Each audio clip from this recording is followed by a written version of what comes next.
પેંડુમાં બેસે છે તેનો ઉપયોગ થાય તે વાહન જ કહેવાય. પેંડું આવ્યું એટલે વાહન આવ્યું કહેવાય.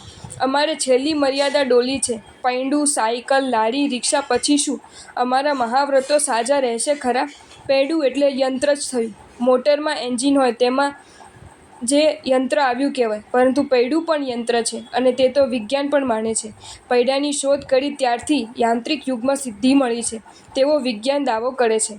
પૈંડું યંત્ર ન હોત તો એન્જિન યંત્ર ક્યાંથી બને?